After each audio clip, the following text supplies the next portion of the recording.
This will be our first time, and I hope you like this. I hope it comes out well, and hopefully you're kind of enthused. Let me kind of set up how the day's going to go, how this meeting's going to go. Call to order is what it is. Public comments, based upon 2840, we have to always have public comments now, and that's why you've got the video camera. Gotcha. Because we presume that anything that requires a public comment, which is basically any meeting now, based upon that new House bill, also requires a video audio. So that's why it's there, but we proceed on just like always. On your agenda, you'll see that listed below. Our first one's going to be selecting a chair, and what the main duty of the chair is to report back out to the board. And it's really your call, and we don't usually vote in this, it's just a consensus of who you would like to report out to the board. We'll do the same thing for the facilities committee.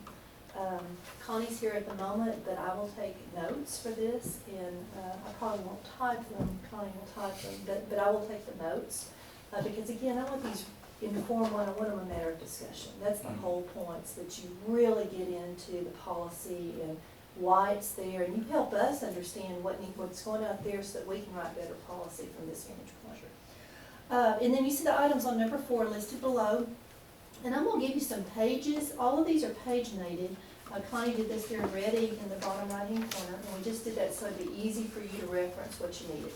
So the first one on the intra-district transfer policy and also the intra, this is your man of the hour, and that's FDA and FDB, and I always try to give you a copy of the current policy, and that's what it is. And then we'll give you recommendations, and for Mike, he's listed them, he's done a great job. He's listed down what the discussion points are and the decision points. There are some that he will need to have tonight, very few actually, but there are some that we really need to have direction, and then we'll have to go to the board for formal approval. We can't do that here. So pages 2 through 6 are going to be what A and B are about. So pages 2 through 6, and Mike will reference those. On number C, 4C, you will use pages 7 through 9. And when you look through there, you'll notice that there's an FOCA legal, sounds like FOCA de Chao, FOCA legal. There is no FOCA local right now. That's a mouthful, FOCA local. If you choose to do something with DAP Indiana will be here, then that will be a policy that we'll need to write. I'm going to tell you the process for doing that. Underneath 4D, district trademarks, that has to do with the elementary mascots, and that process is coming up, and that will be pages 10 through 12. Elizabeth will be here to walk you through that. And then on E, that will be mine to work with you, and that's to update you on House Bill 2840 and to kind of talk about board meetings and the impact on board meetings. There will be, again, no action on it, but for Connie and I, because House Bill 2840 really kind of changes things a lot, we really need to kind of get your feedback, and Sue and I have talked about this, and she's looking for it as well. And then we'll set our future meeting schedule. I like to set it for as long out as we can. You know, you're going to have a new superintendent coming in either February or March. But I say go on and set it for the year, and that person, they'll probably hang with that for the remainder of this year, and then they may change it for next year, and that's certainly their call. Okay, let me kind of tell you how this works. First of all, Mike, after your agenda items, if you want to leave, please feel free. Don't sound too excited about that. You know the volleyball. The process is you will discuss it here and give us direction on policy. And then we will go back and put that into words. We will put that into a jargon. Once we have that into that, and this is considered your first read of a lot of policies. So, you know, usually you always do 2 reads. This is your first one. We'll put that into a writing. You will get that back through an email. But at the same time, we send that to the Texas Association of School Boards Legal Department and Policy Department. And what they do is they go through that. And what they'll say is, yes, that looks good, we would wordsmith here, or they'll go, nope, can't do that one. And if we can't do it, then we come back the next month and we bring it back to you. But you will have that input as soon as we get it back from TASB. And they usually turn that over pretty quickly, depending upon who your facilitator is with TASB. Once we get that back from TASB, you will see it, we will make whatever recommendations they make, unless they say, nah, can't do that one, and then we're going to talk it in. And then we'll take that to the board the next time, if they say, okay. And again, whoever your spokesperson is, your chairperson, however you want to entitle that, then they will take that to the board for a recommendation. You'll talk through that. That will be part of the news of the week. So again, honestly, you're gonna get almost 3 or 4 reads before it ever comes up for approval, but if you listen to the meetings and you read them. So by the time you get there, we're hoping that it's easy for you to interpret to the people, to your constituents out there, and that's the hard part that you're in. And they'll say, why on earth was that done? We want to give you all the answers to why it was done, or you're gonna tell us why it should be done. So, question, so when you guys draft the policy and send it back, is that just coming to us, or does that go into the entire board? I will send it to just you guys Okay. for feedback. Okay. Now, the other board members, I probably won't send them all of it, because especially when you get these updates. This is the legislative year, you're coming off a legislative year, and you're gonna get, in October and November, your first update, I think it's update 76. And have y'all seen those before? I mean, they're just mammoth. Those are fun packets, I love those, yeah. Yeah, so I'm not gonna send that to the whole board because they'll just groan and, go to sleep over it. So, or have a big stiff drink over them, I don't know. That's on tape now, it's all right. But anyway, but again, for you though, y'all need to have the detail. Yeah. The other board members will certainly have all the policies you're looking at and the gist of it. You'll see on my News of the Week now, I kind of give you the gist of different items. It'll be the same thing, Okay. but you will have everything. Okay, any questions on process right now? I don't think so. Okay, if you have any, these are really more discussion items, and so you'll see that as we migrate through this first meeting. So with that, Mike, I turn it over to you. We get the first one, so we'll kind of all go through it together. Our maiden void. We thought it was important to, as we talk about transfers, obviously that's very timely right now with new campuses opening up and having to have processes in place and having to make some decisions. So we wanted to give you a little bit of a current state. Our transfers are governed by 2 local policies, FDA and FDB, and we'll hit some very highlighted points of those. But the one thing that I do think is interesting that as you look at FDA, there is not an established criteria for the approval process of intra-district transfers, which are the out-of-district transfers. It just kind of goes through, we do them, we do charge a fee, the superintendent or designee will set that fee, and so forth. And then it also does not address employees' children intra-district transfers at all. So as we look at this is something that we wanted to discuss with y'all and kind of get the current policy. Doesn't speak to it. It doesn't say how the process works, and it doesn't even say that we do it or don't do it. It doesn't even mention employees' children. In FDB, it does a really good job of setting the criteria, and it does a good job of also discussing employee as well. So we feel like the intra-district or the in-district policy is pretty detailed as far as how those 2 things go. The intra-district is not. We do charge, even though it's basically policy says that we will decide on transfer fees, we do charge $1,000 per year, or $500 per semester at the high school, $750 per year on pre-K through 8, and then additional siblings $400 per year. For intra-district or in-districts, there's no charge. And in studying this, some districts do a charge. They do a $30 or $40 charge for intra-district. We don't charge for that. And then most of our employees, even though it's not addressed in FDA, but most of our employees, their children do go to the campus where they work or a close proximity campus. That's not 100%. You have situations where the parent might have switched assignments and moved to a different campus and the kids stayed where they were, or things like that. But for the most part, our employees typically go where their parents work or at the close campus at the next grade level. And we have included FDA and FDB right behind the sheet. So if you want to refer back to it, I have highlighted everything that is relating to this discussion. So going back to the fees, right, I mean, do you know how we sit in relation to like the surrounding schools? Yes, for the Copper's Cove, Killeen, and Temple don't charge a fee. And Midway, I believe, is $500 per year. Whenever there was a study done last year, I was still in athletics, but I remember the study. A lot of schools have quit taking transfers. Georgetown does not take any transfers except for employees' children. College Station, whom I consider a fairly close resemblance of our district, they don't accept any transfers except for employees' children. So some of the districts of our relative size, they're not accepting out-of-district transfers. Temple, like I say, Temple, Killeen, and Cove don't charge, And Waco does not charge, and Midway, I think, charges $500. So are we at a point where we're needing to consider that we should not be accepting out-of-district transfers with some of the crowding questions and the growth questions? Or are we at the point that this is something that would be beneficial for Belton to continue to do? Hold that question, Okay. because it's going to, it's an important question. Okay, But there are other ones that lock into that question, and so write it down so you don't forget it. But you're gonna have questions, and that's gonna be one that's gonna have to be answered. okay. And that ties really closely into the next point, is our number of intra-district transfers. The threshold that Belton ISD has always tried to stay at historically has been 4%.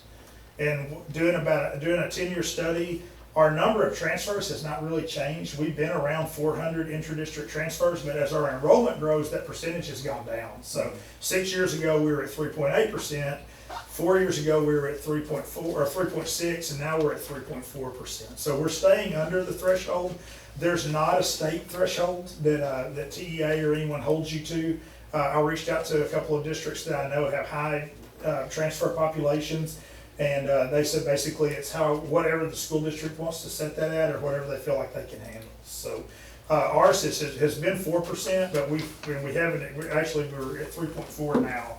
And then intra-district, or our in-district transfers, we're at 553 for this year, which is about 4.5% of our total enrollment. And which, depending on your thoughts, may be a little high, and I've got those broken down. Not all 553 are on here, even though I have that information. These are the most common ones. So we've got a lot of transfers that we've approved for returning student or campus history. So the kid was there in first or second or third grade, family moved, and the kid wanted to, the family wanted the kid to stay at that campus. We have a lot of those. 147 of those are employees, children. 63 is parent request, and those are all over the board, different reasons. I think in policy, we would call that an extraordinary family consideration for the most part. 46 are siblings, and that's where we get locked into a returning student perhaps. Now a younger sibling comes along, and we've approved those. And then we have 33 are the non-duplicated programs, AIMS and bilingual, that we only have on certain campuses. And then below is kind of a list of the different schools that we either spoke with the school, looked up their policy, read their policy, went through their process online, and just kind of have some different ideas about what different people are doing out there, what's working for them, and what might work for us as we look through some of these issues. And Rosie, I'm gonna talk just a little bit about your question, and we'll come back to it. Is generally districts do use transfers to hit their projected enrollments, because our funding is based upon a projected enrollment, which is your weighted ADA or WADA as they call it. And so that's their fudge factor. Belton hasn't really needed much of a fudge factor because it's always hit its enrollments, and I don't know what it will be this year because it's our snapshot at the end of October. Okay. What happens to all these, if we've got inter-district 419, assume they were all high school? Oh, no, that's spread out between. But assuming they were, Mhm. each one would pay $1,000 if it was a whole year, so where does that 419,000 go? General fund. Just general fund? Yeah. And that's in addition to what they draw on the ADA, like Dr. Battershaw was saying, that's on top of it. Mhm. So those 419 students are generating more than that. Yeah, really, the 419,000 is pittance. I mean, Right, I it's understand the with our ADA. budget, yeah, I just wondered where it went. Yeah, general fund. So in FDA, there's really not a lot of meat here or things that we would consider. It's kind of an informative policy. Obviously, the one big factor that's established in both of these is that we have to consider space and instructional staff. So we would never want to take transfers if it puts a strain on our resources, and that's one of the proposals that we're going to make today, is to kind of solidify that and have a system that's really identifiable about where we can and where we can't take transfers. But it's staff and space and staff are the two big considerations on that. And then, like I said, the two issues that we kind of see with FDA is no specific criteria for, we have a criteria, it's just not listed in policy, and then no employee student criteria. Say, I saw in the slide deck a meeting or so ago. Right. Yeah. Well, but those are for intra-district, Yeah, and yeah, we yeah. actually do have a criteria for Yeah. intra-district. So if you'll glance at FDB, we have a really good workable criteria here, where it's program needs of the student, available space of the school, extraordinary family considerations, making sure we're in UIL rules compliance, and then a student's attendance and or discipline history. So we will look at if a student has, how they handle their business and those things. Transportation obviously is not provided for any transfer students. And then district employees, the one thing that was kind of interesting there was, it did say in policy permitted to transfer his or her child to the employee's campus of employment. And that's been the norm, but it's not 100% the norm. And so we've got a consideration we'd like to throw at y'all and kind of see what you think about that as well. So can I ask a question about the returning, like the campus history? And I'm sure that this number is small, but like, let's say that you're enrolled at Chisholm Trail, and you're told that first grade classroom has too many students, and so then you're sent over to Sparta. So now, we as a district have sent that child to Sparta. So are they considered then an intra-district transfer to Sparta, and does that family then have to continue to apply to keep their child there if we are the ones that sent them over there? And we've talked about that, and like I say, Stacy and I are both new. Historically, I can't tell you on every case-by-case situation. What we have told those families this year is that if a spot opened back up at their home campus, they would have the option to go back, but we wouldn't punish them. If we sent them to Sparta and now they're happy there and they're established friends and peer groups and things like that, we would offer them a chance to come back to their home campus or stay at Sparta. That if we they could moved stay at them. Sparta K through 5 Yes. at that point? They're not, And or that's do gonna they be have one of to the apply? discussions tonight, Yes. actually. Mhm. Okay, okay. So, okay. That's a No, difficult you're one. doing fine, but Okay. it sounds, it's the nice thing to do, but then when you start getting campuses at capacity, and you've got 4% of their kids that are transfers in, or have been grandfathered because they were transferring in, then you start to get some issues. We've got a couple of campuses like that right now. Like when people buy a home in that district, then it comes the other way Yeah. around, right? Yeah, and then Okay. you're, I then was you're just up. curious. And Chisholm Trail and Tarver have been the two Yeah. issues on that, so. Okay, gotcha. I guess the Thanks. policy can't address every potential contingency, right? I mean, you try to if you can. Is there a catch-all? Is there superintendent discretion? This is the catch-all, it's called Mike. To me, the catch-all kind of has been, I mean, you have to have some. is extraordinary family considerations is what I consider kind of the catch-all. That's where you Or get your. circumstances, not or just something. that. And that's always in policy, there can be extenuating circumstances, they can be superintendent for permission for those. What we tried to do tonight, what Mike's gonna try to do, is go through all the ones that we can think of and give you all, because that's the best we can do. And it's just like, when you go to court, you try to think of every possible contingency out there and address it, and then you get the zingers here or there. And then you have to deal with those, but at least you take care of the bulk of them. How do we deal with, it says parent, does that include step parent, someone that's a guardian, that kind of thing? So a parent includes all of those folks. So what if, little Freddie's living with Uncle John, and Uncle John has a power of attorney to keep Yeah, the he's the child? legal guardian. So we He consider signs that off. person a parent for purposes of our policies. That would be the person, whoever's making the decisions for that student at the school. Someone has to be the primary guardian. When we go into our system, Right. someone has, and only the person that's listed as the primary guardians can make the decisions. So if they're gonna use their uncle or grandparent or whoever, that person has to be the primary guardian to be able to use that address for their attendance purposes. Whenever you look at policy, and I'm sure you're already familiar with it, but always look down your bottom left corner, because you'll see your date that these things were approved. So it kind of gives you an idea of, are these current, or do they really need to be reviewed? And you're gonna see that a lot as we progress through this year. So any other, I think some of these policies we'll come back to once we look at what we feel like some of the discussion items and maybe some of the action items that we would like to consider and look at moving forward.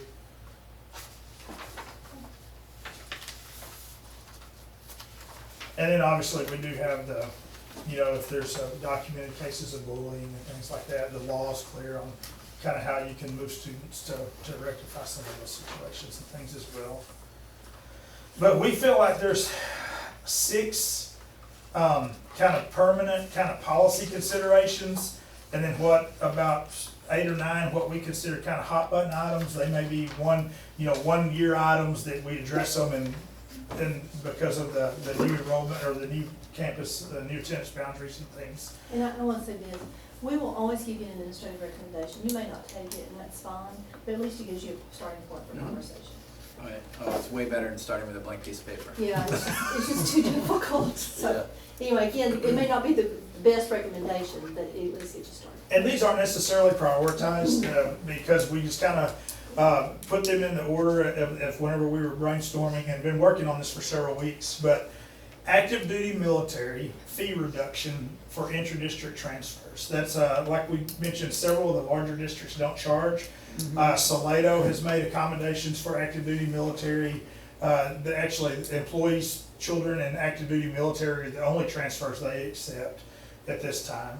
So we would like to discuss or make a recommendation that we at least look into maybe a discounted fee for active duty military. We have such a relationship with Fort Hood, and we're at 8% or so, almost 8% of our students, I think, are Fort Hood students. That's about Yeah, right. And so that is just something we would like to put out as a consideration. Do you have any idea how many of our current transfers fall into that category today?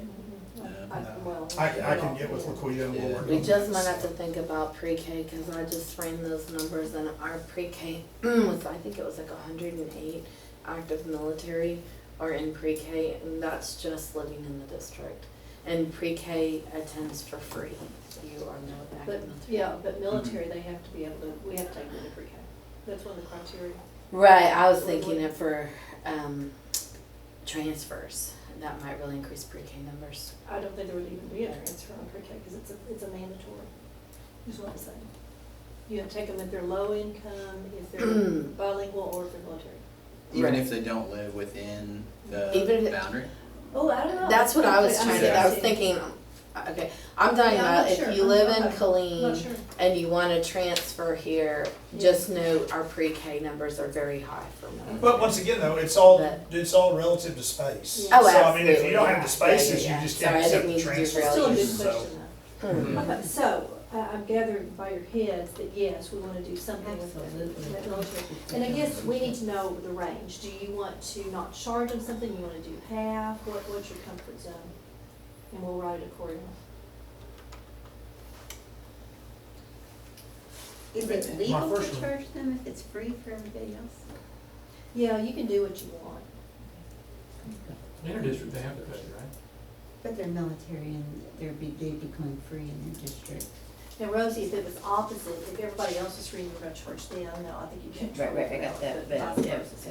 Well, that's where it comes down to, well, how many currently fit that, right? Like, is it a high number that are currently in the transfer population, or is it a low number? And based on whatever decision we make, would we expect that number to go up or down, right? I mean, my first inclination was not to just eliminate the fee. Right. I mean, I'm comfortable with some sort of reduction. What do you think, Rosie? Oh, I'm good with reduction for sure. Yeah, but for sure. And I don't know, I'm not a very big business person as far as whether we should charge or not. But I will tell you that, with my practice, the people that wanna come to Belton have a student that very much needs to be in Bex. Okay. So I hate to not make that possible if we're gonna make a difference those first couple of years of their lives before they're transferred somewhere else. But a lot of families will request to come this way for the I services think offered. our limiting factor will be capacity. Okay. Yeah, and that'd be true anywhere. the two thresholds, the campus capacity, and then when we, typically, when you put your threshold on, if it's 4%, when you hit 4%, you're done, and people just have to wait and apply the next year. That's kind of the, 4% is what we settle on, or what we decide to, which has been pretty standard.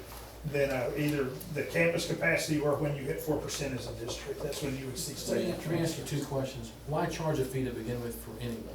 I mean, how did that originate? It was a local decision. Okay. What was the policy reason behind that? Do we know?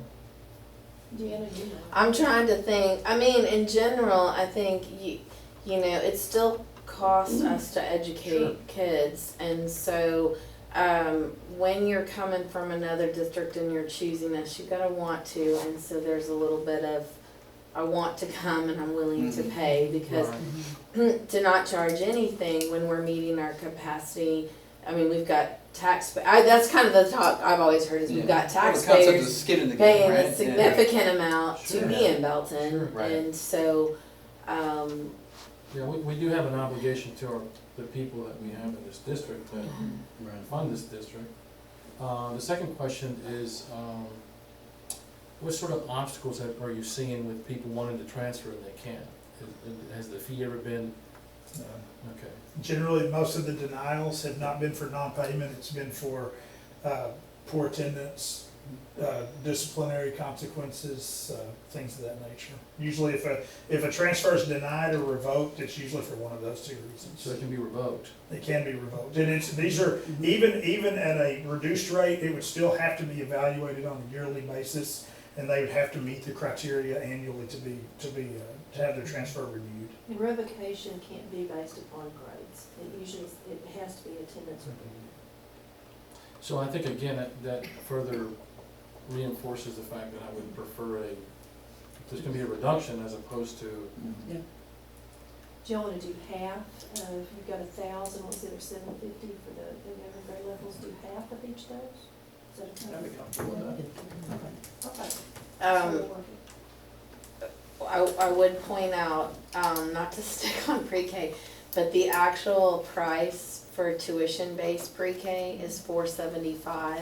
So, that fee to transfer is on top of the tuition base, or it is now, right? I guess it would be. We're just making sure we didn't go low, but it is, that's right. Is that It's right? on top. Yes, so if I live in Colleen and I want my child to attend. So they're paying the transfer fee plus the Plus tuition. so I don't, for just a second there, going below 750 threw me off, but Mhm. it is on top of the But tuition. pre-K is not free if they I thought military pre-K was free. So Teach me up military military. pre-K is free if they live here, or I would say if they transfer right now and pay $750 and we approve them, and then it should be free. You should fall under the free, once you pay the $750 transfer fee. So if you live outside of Belton, you pay $750 transfer free, pre-K is free. If you live inside of Belton, pre-K is just free. So the military would pay half of the 750. So they would now pay $375 to say they want to come, and then tuition would be free. And it would be based on a cap as long as we have the space. Okay, were you saying another fee in there, or was I just? No, I think I just Okay. messed up for a second, I Okay, apologize. got it, okay, all right. yeah, what are your thoughts on a reduction? For military? Yes. I think it's good.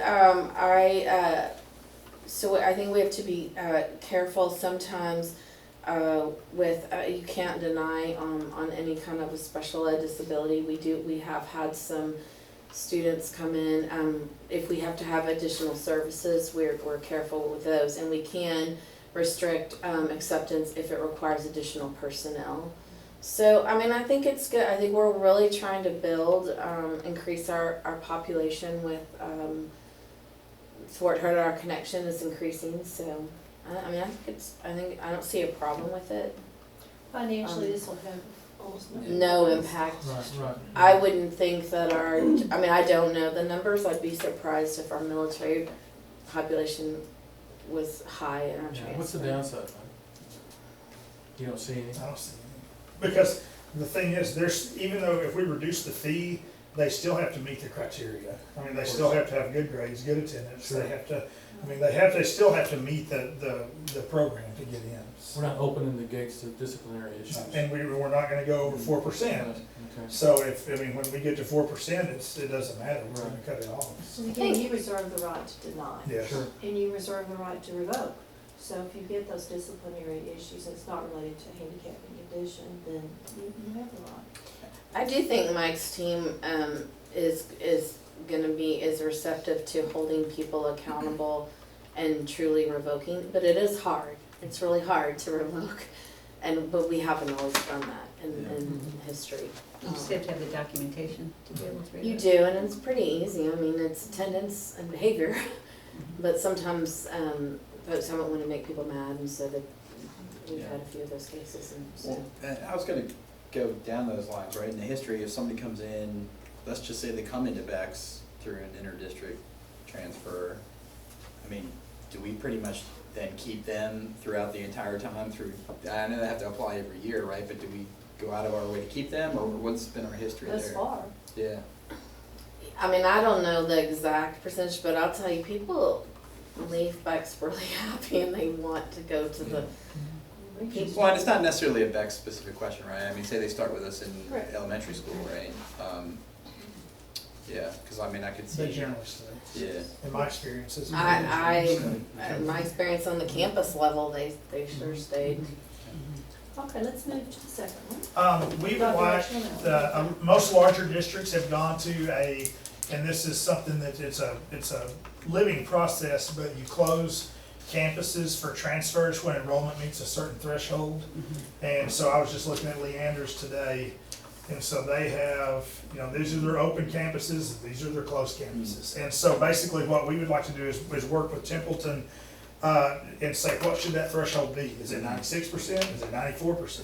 Is it 98%? I don't know what that level, but at some point you get to a point where your expected growth would put you over capacity, and so you just don't accept transfers to those campuses. And for us, that probably this year, that would have looked like we probably shouldn't have accepted any transfers to Tarver, Chisholm, Lakewood, possibly North Belton. That'll be relaxed with the fourth middle school opening up. But what we would like to do is set in policy that we'll do at whatever time of year the demographers deem. I would say probably, February or January, you kind of do a study and see which campuses where everyone is at capacity and decide which campuses are the open and closed campuses for new transfers.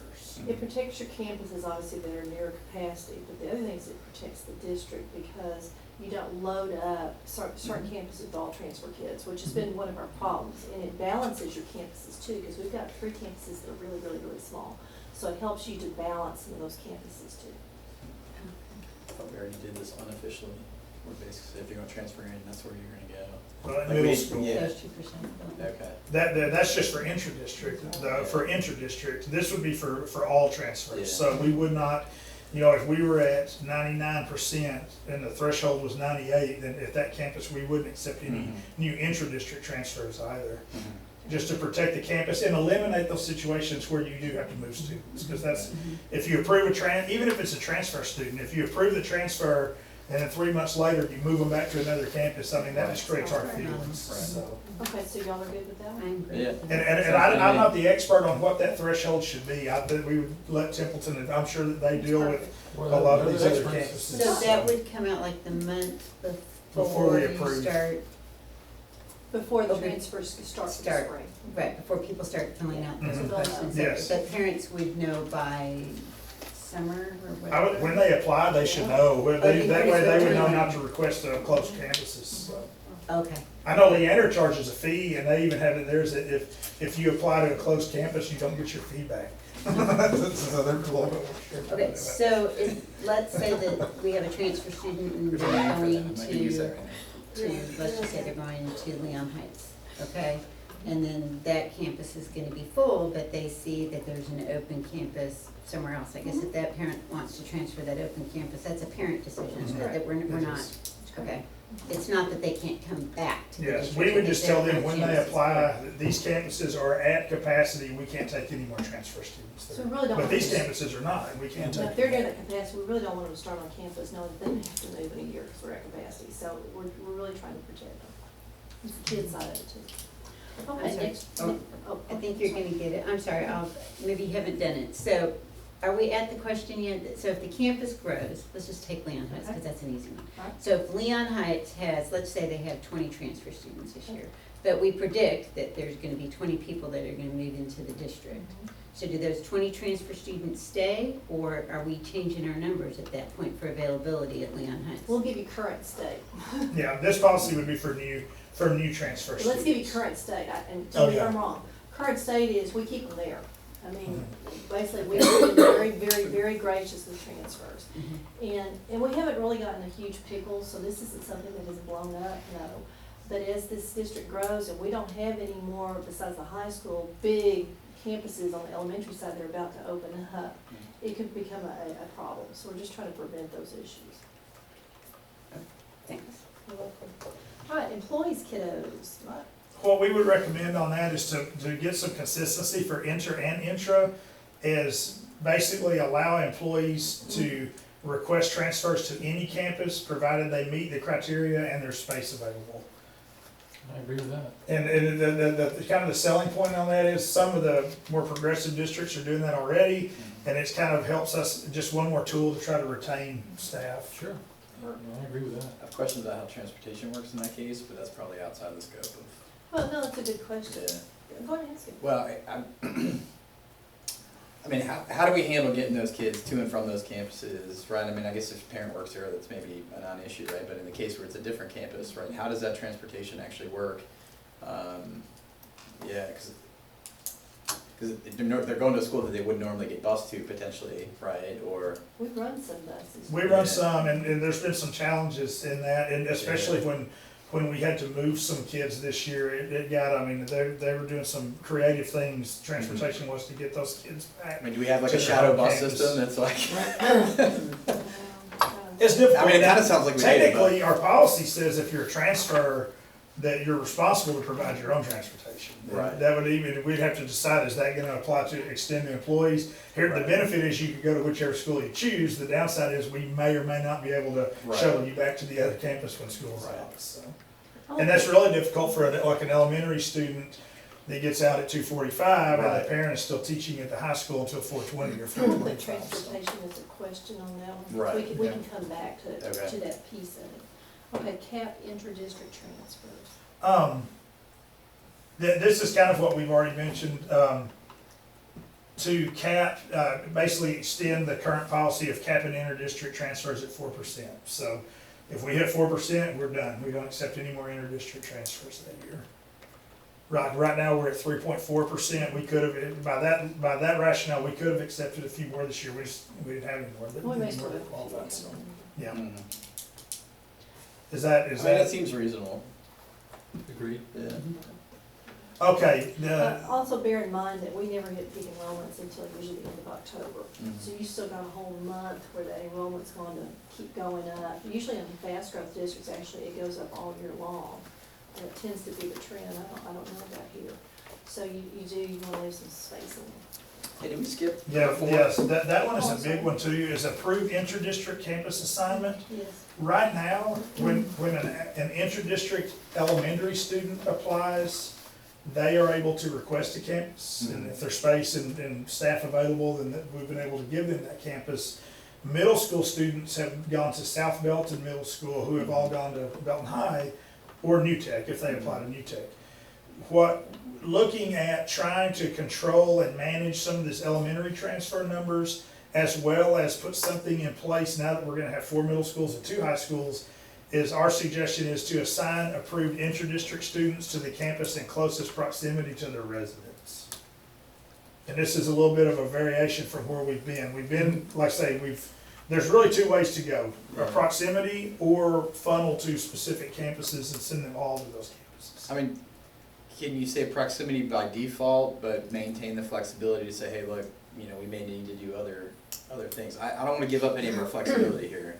The proximity by default would be unless that campus it doesn't have space or staff, and then Okay. you would send them to another. The problem I think you get into is, let's say you accepted a transfer student at Tarver Right. as a kindergartner, out of district, and so from K through 5th, they went to Tarver. Mhm. If we send them all to South Belton Middle School, as we've been doing, you create a whole class, once again, of kids that, what you try to get away from is taking them from peer group and moving them somewhere Right. else. They're not So- in their zones, so Right. then when they hit middle school, Yeah. then you're splitting them up. from Right, others. right. But yes, absolutely, if space and staff doesn't exist, they would have to go to, but theoretically, you should be able to keep them on one side or the other, where Mhm. by middle school, they funnel together, and by high school, they're with their Okay. group. That was kind of out there. You know, we really like to have as clean a feeder pattern as we can. Right, right. And whenever you're putting them, clustering them anywhere, you're not gonna have a clean. When was that done to begin with? To move them all to South Belton. That was, I wanna say it was because North and Lake had, greater, they had more students already. And so, we When did that wanted, happen, though, do you know? Was it last year or 2012. When North. 2012. It happened Long when time South ago. Belton opened. open, South Belton. exactly, and we wanted people to choose that as well, we Yes. wanted people there. Give it a chance. I think this one can also really come into play, with the new high schools. And Mike and I were talking about that, and it's really, you know, when you think about, the impact of what choice is allowed within living in the district and where you'll go to high school, Mhm. and then outside the district and where you would go, it would be more consistent with what, people living in the district will experience. So I just have a question.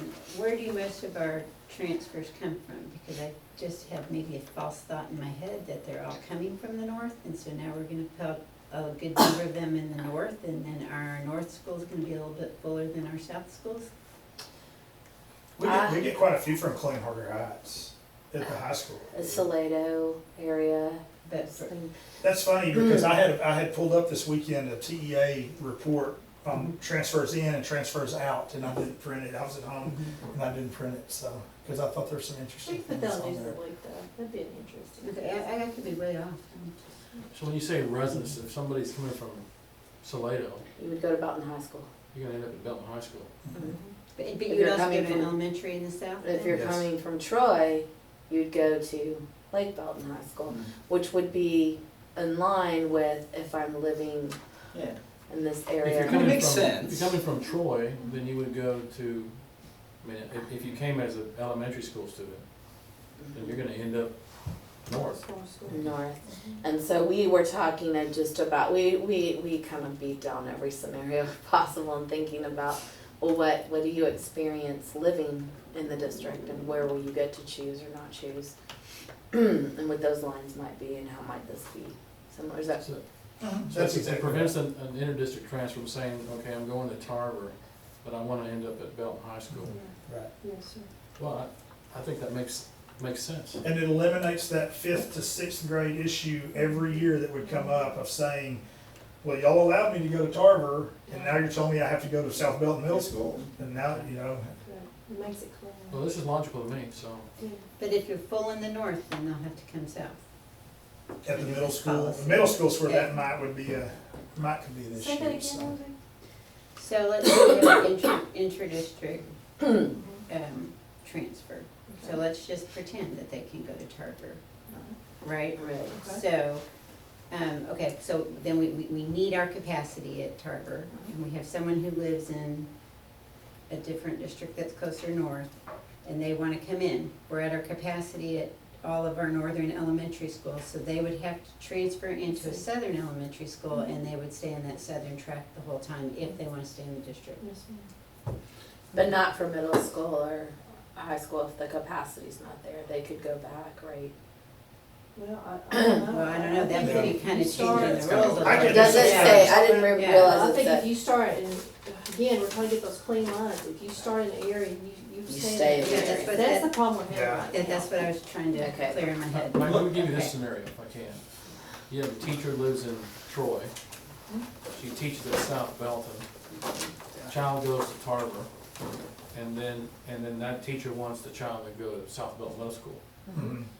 I mean, do we have something to That's address? Well, one yeah, of our based on one of the scenarios, other ones. we have to Yeah. decide which Yeah. policy takes precedence over the other. for Right. employees, they can choose anywhere Yeah. they go, and I mean, I think there's a lot of benefit to retention and whatnot, to Yeah. doing that. Yeah, I'd say the employee case should take precedence. Right, I think so. the employee case, I think, also helps if we attract some teachers to take some positions at elementary schools specifically, or middle schools where we need that teacher, but, they have children that are going to a different school and they don't want to disrupt their own child's Understood. peer group. And so, it would allow them to, on, you know, It protects teachers a little bit, because sometimes teachers don't have choices too. I mean, sometimes when I teach at a campus, our numbers are lower, their numbers are higher, I may get moved to another campus, and, you Hey, know, this can be that's seen as a benefit, let's do it, I mean. it's a benefit, that's a Yeah, benefit. Yeah. great with the Alright, change. so we're good here? Absolutely. kind of the thing on the intra-district proximity too, it eliminates the thought, even the thought that, you know, inter-districts shouldn't get to choose. I mean, that, they, Right. if our people don't get to choose, Right. they shouldn't get to Yeah, choose. no, Exactly. And it also doesn't, and it also does not, if we say we're going to funnel to certain campuses, well, what if those campuses get full? You know, what if Three Creeks builds out to 1,500 houses and we still haven't added a fifth middle school, and South Belton's busting at the seams, and we've sent all these people, so this gives us flexibility to move them to the next campus. And I think that really, we have full campuses, elementary on both sides, but we also have campuses with room on both sides currently. Now, that could change as homes build and people move. But- All that's logical, makes sense. And then the final policy consideration is just make sure that when we make our final decisions, that we do update FDA and FDB local to make sure that the language matches for employees' children and also for approval criteria, since we're missing that component right now. Okay, so to reiterate, under active duty, we're gonna do half of those discount fees for military, including pre-K. On the closed campuses for all transfers when enrollment meets preset thresholds, you approve that one to move forward with that language. Employee children transfers, approve that one, we'll get you, and they're not really approvals, it just allows us to do the language. And we'll check on the transportation, Chris. The intra-district campus assignments, that one was okay. Cap, the inter-district transfers, that was okay. Where the transfers come from was a clarifying question, Rosie will get you the answer. And then make the language commensurate between FDA and FDB. I would just like under approved inter-district campus assignment for it to specifically lay out that if wherever you start, you follow that you don't get to change in between. Is that okay? We will work with language. Okay, thanks. Follow path. All right, Mike. So these are, these next ones are what are kind of the hot button items, and these are things that we consider are only gonna be 1 or 2 year issues if we, you know, make some decisions, and if we, make some long-term decisions on a couple of these, but obviously the hook. The ones we have to do first, the ones that you have to have, are those your top ones? The middle school one is the one that I really need answered Okay. sooner than later. Do that one, do your highest priority first. The highest priority is the middle school grandfather requests, because that's gonna be the next step in this process, is as we present to middle school parents and we open those middle school, we're gonna get a lot of people that wanna stay, they're going into 8th grade and they're gonna wanna stay at the campus they're currently at for next year. And so with opening a campus that has no students in it, we feel that that's a dangerous precedent, because you could end up with a lot of campuses with 600 or 700 kids and one campus with 150 kids, and that's, so our recommendation would be that as we have those discussions with parents, that we tell them that there is a process and that there is a criteria, but for the most part, we're gonna expect middle school students to go to the school that they're zoned to go to. And if most people will buy into that, their peer group will go with them to the new school. This is the one you're gonna get heat on, Yes, you know, no as doubt. board members. So you just need to understand the rationale for it, is if we'll have nobody at the new middle school. It's a necessary growing pain. It is. Or you'll have It is now. 1,300 kids at North Belton and 400. And we're almost there. Now we are. And then it really I know. is, it's a transition pain, it's a painful Yeah. year, and then it Yeah. works itself. I mean, I'm going through it personally next year, so Yeah. John started at North and he's gonna go to Go Lake Lake. for 7 and 8, so it is what it is, that's what we're doing. Okay. Is that agreeable to everyone? No, that's kind of, Thank you. Thank you Where's for the your, blessing. where's your next most, my next most, it kind of, 1 is the long-term fix, but 2 and 3 are gonna be the next ones, because this, we've opened up for the high school transfers. There's, by the demographer's estimates, there's 17 students that are hook students that go to North Belton, and they were Lakewood kids since second grade, I believe, second or third grade, they were Sparta kids at kindergarten. Yeah. In second grade, they moved to Lakewood, so they were at Lakewood for 4 years. Now they've been at North Belton for 3 years, and now we're moving them back to Belton High School for their high school experience. Right. And I think that's, the short-term fix is allow those 17 kids just to stay at Lake Belton. The long-term fix is what, we have to do something to get where we don't have that 5th to 6th grade break with the hook, where they go to Lakewood for 5 years and then we expect them to go to BMS. Because that's the second issue there, are hook 5th graders, which there's 14 of them that are gonna wanna go to Lake Belton Middle School because they're gonna wanna stay with their Lakewood peer group. So we kind of split it into 2 parts. Yes. Take care of the most immediate concern, which is that second one, and one of them transfer. But long-term, because you can rezone at any point in time, and allow another rezone to happen for just that hook area Yeah. for the 2020-21 school year, because then the parents have plenty of notice, they know what's happening, there's no surprises, and then you start to get into the sequence after that. I think we grandfather them in. Just have a grandfather clause for these folks. For the 1 year. For the one year. 17 Right. students. If they choose Yeah. to, correct? If they choose to. Is that gonna be Right. counting, they're technically zoned for Belton High School, so I think it would be, reach out, make sure they understand, you can apply for a transfer, And they won't get transportation. and they won't get Right. transportation. And, That's correct. yeah, I'm all for it. Okay, thank you, thank you. And I know they're all for it, so. Well, I think just splitting it out, it makes it really clean. Yeah. It takes care of the immediate problem, and then yet it establishes ability to set rules for the future. First one, do you wanna take that first one, Mike? Yes, I think that's the short-term fix. The long-term fix is, Yeah. we need to work with our demographers, or we need to decide, we need, the hook needs to go all 3 campus levels. They either need to go north or south, whatever that is. And we're not making a recommendation on that, other than just saying we need to get them in a feeder pattern that works together. It's about 260 kids. It's anywhere from about 15 to 25, 28 kids per grade. And right now, they are assigned for Lakewood K through 5, Belton Middle School, Belton Middle School 6 through 8, and then Belton High School. And Rosie, this was your concern. Now, this is just for hook, but it's everybody, to try to get them into those feeder patterns and keep them in those feeder patterns. I think the only reason we didn't get there during the last attendance boundary session was because there were some special programs at Sparta that we didn't know how we were going to distribute, right? If we had known the answer to that question, I think all those kids would have ended up south, realistically, right? I mean, Yes. it makes a lot of sense for a lot of reasons. Yeah, I mean, I think we get ourselves into a pattern where everybody stays together, all 3 And levels. sometimes when there's another high school coming on board, it's a 2-phase process Yeah. for getting all this straight, because you just don't know until you get into it what you're gonna hit. And so, I don't think you look back and go, well, we shoulda, coulda, whatever else. Sometimes it just Yeah. takes a couple of years to get it in sync. Yeah. Okay, so we're good on the first 3 then? Yes, is that one that we all agree we need to do that? Should we work with the demographers to figure out what the best fit is for Yes. that? So, Thank you. and then for 5th grade students, the 5th grade hook kids that are assigned to BMS, are we gonna take the same philosophy with them as we are the 8th to 9th graders? Mm-hmm. I would First say year, so. allow it, and then we'll rezone for the second.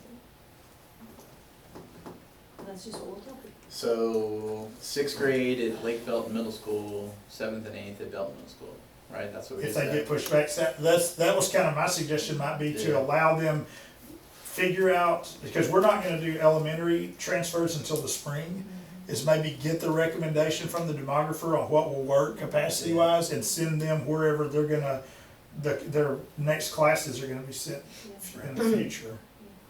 Does that make sense? I mean, when it's all said and done, this may be a non-issue for 14 students. This could be one kid that wants to go and the rest of Right. them. I don't understand that one. I don't either. The hook 5th graders Mhm. are, They've gone to Lakewood for 5 years. they've been at Lakewood right now, so we're gonna let them go to BMS if they want to Well, go. they're zoned to BMS. Right, and so what's the proposal? My proposal was to figure out where they're gonna go permanently and go ahead and have them go to that middle school now, if we can.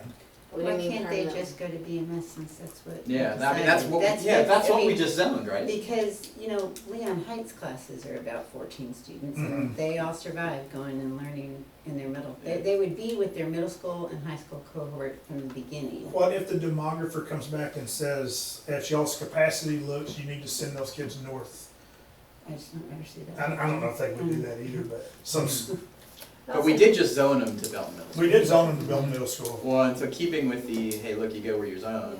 Keep Okay. feeder There's patterns. so few, I don't think that's gonna flip it over. the Yes. I think it causes a long-term high school problem again, because Yeah. then they'll go to Lake Right. Belton Middle, and then in Right. 3 years, they're So- gonna say, we want to go to Lake So Belton. they should just go They need to go to there. BMS. And Yeah. so there's a, Okay, That was the third. yes, sir. Thank you for asking that question. That's a good question. Now, this next one's a There's little, so much discussion. asking that question. Yes. the next one's a little simpler. It's a large group, it's 70 students. They went to Miller Heights in elementary school.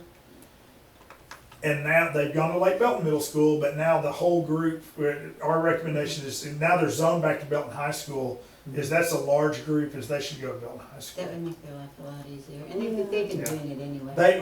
And they would have to provide transportation, and that's a long way from Miller Heights to Lake Belton High School. and honestly, so, with 7 kids at Miller Heights, that's almost the whole class. Yeah.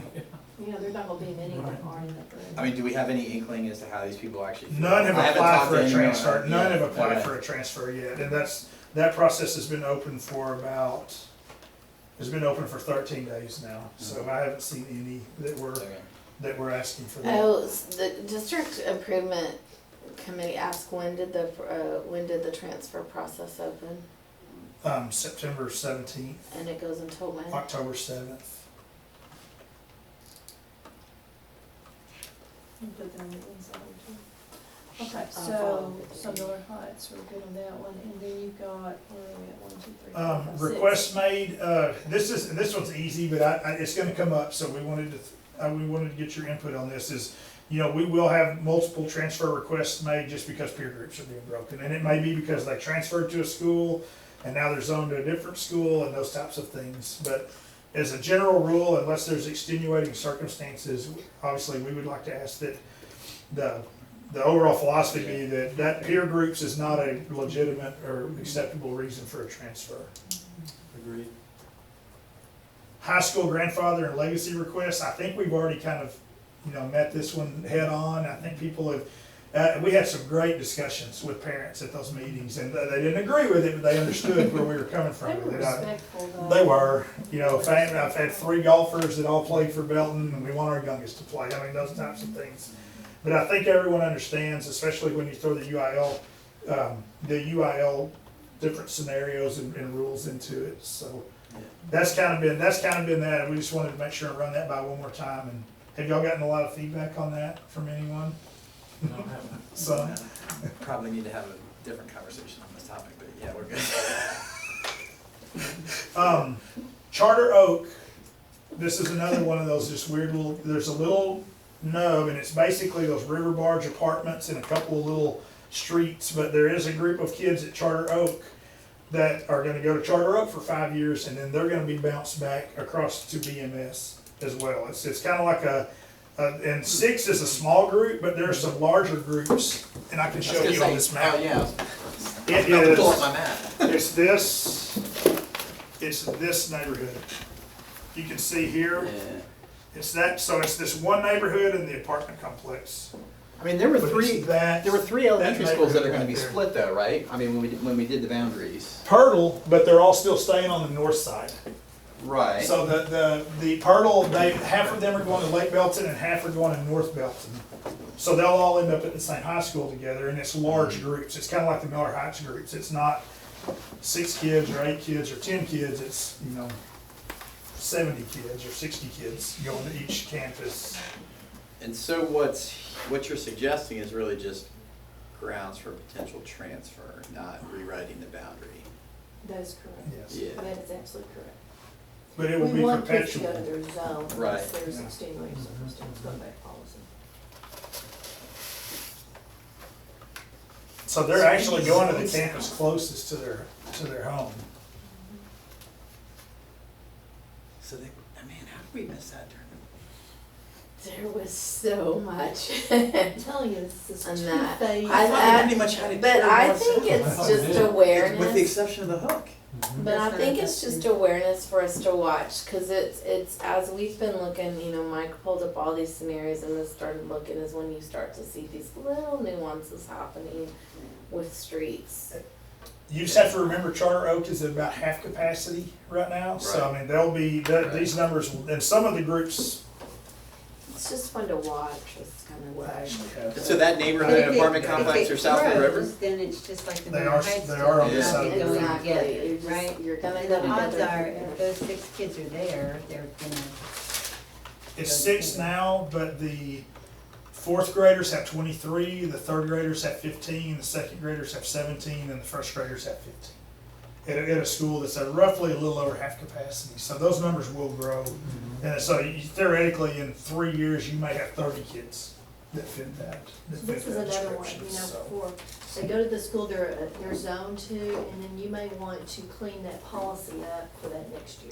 Yeah, and so I guess the question is, in relation to the hook, right, how is what we're talking about different from how we're treating the hook, right? We should be treating them the same. Right. Yeah. but we're only treating the hook 8th graders. The hook, 5th graders are gonna go to their assigned campus, right? So you're saying that the Charter Oak 5th graders should go to their assigned campus, is that what you're saying? Well, the I'm hook sorry. kids would be able to have a transfer for a year. Yeah. For 8th grade, Yeah, it's Right. temporary. but for 5th grade, That's they're not. temporary, For, That's exactly right. for 5th grade, they're going to their assigned campus, which is Right. BMS. Right, and they're also splitting north versus south. The thought is, you know, it's different being an 8th grader and about to move to a campus, and a 5th grader, you're gonna be with those kids for Right. 3 But that's what I'm years. saying, Yeah. so the Charter Oak would be the same as the hook 5th graders, which we Oh, agreed right. with. Yes, It's it's- the it's- campus, so right? it is- That's- Yeah, that's ultimately what I'm getting Yes, at. And that's Okay, what okay. that's what those attendance committees came to the tough, because remember we tried in that group Mhm. to make an elementary, middle, high school pure alignment, feeder. and we couldn't do it. And so we, as the committee then said, we'll draw the hard line from middle, we will keep middle and high school pure.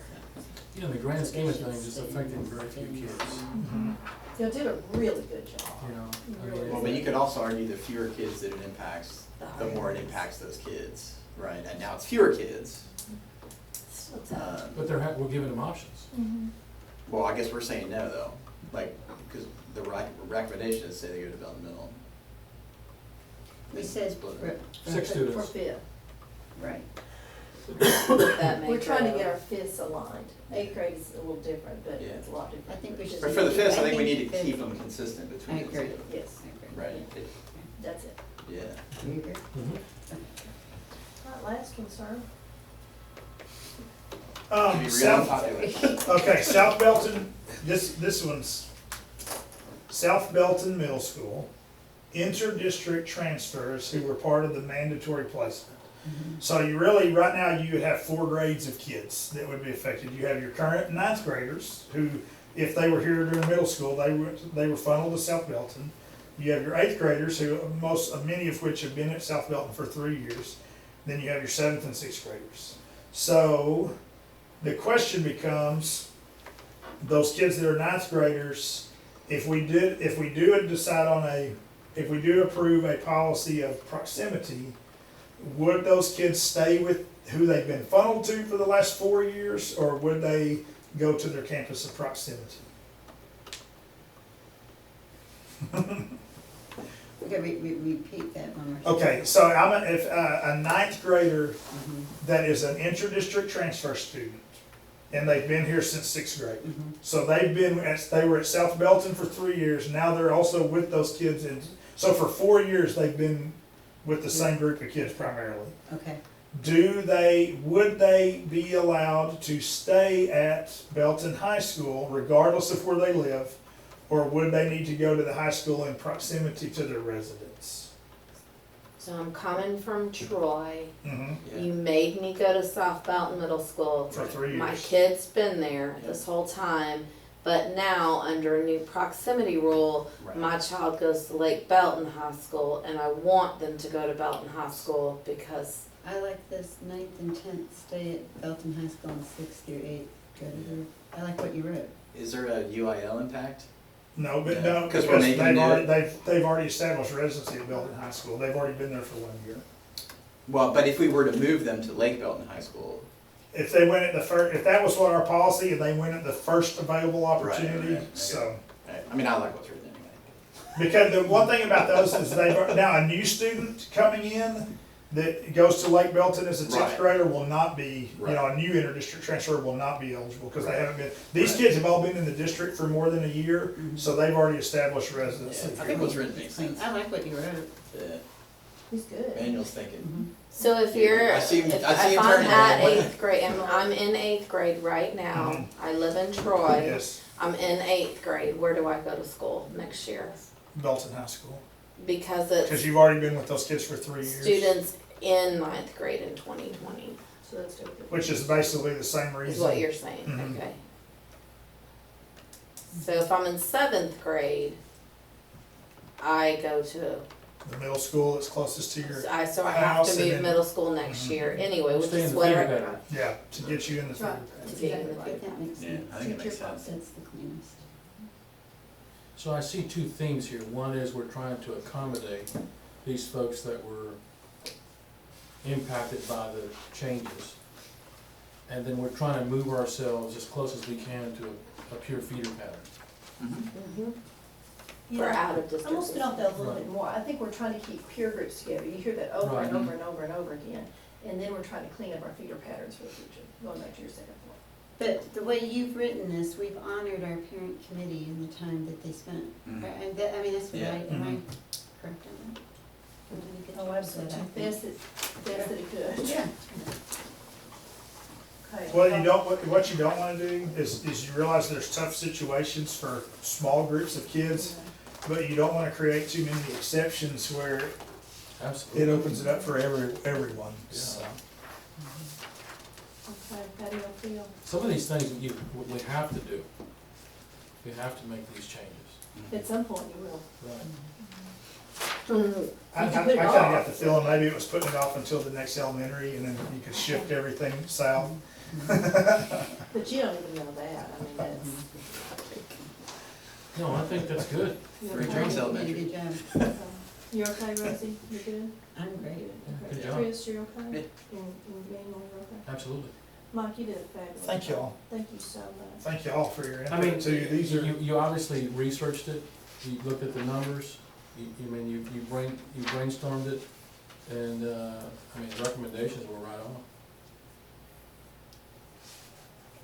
Yeah. Well, you can stay. If it doesn't work out, it's Manuel's I fault. would- Yeah. Or you can go. If it doesn't work out, it's Manuel's fault. All right, our next one is Deanna's. And we have given you policy, it's on page 7 through 9, so that you know what we've got. There is only a FOCA legal. So you will see those three, anything that is highlighted, and I'm gonna hush and give it to Deanna, are things that are important. So Deanna, please. So I'm really gonna talk to you just about how this policy will impact kids so that you're more aware, and then some things that we may spell out a little bit better in our handbooks or our course catalog. So we're gonna talk about DAP, and so first highlighted you'll see is that DAP is for a mandatory or discretionary disciplinary placement. And we're very selective, I mean, mandatory obviously are required, but discretionary is it's kind of last effort, it's not our first option to send. And so when you look at location, it says a DAP shall be provided in a setting other than the student's regular classroom and may be located on or off a regular school campus. So we do choose to have that off the campus. You are required to keep students separate, and we'll get to that in just a second. An off-campus DAP is not subject to a requirement imposed by the Education Code other than the limitation or liability. An elementary school student may not be placed in a DAP with a student who is not an elementary school student. So at our DAP, we do have a portion of the building that has been used for elementary, and it's completely separate from the secondary students.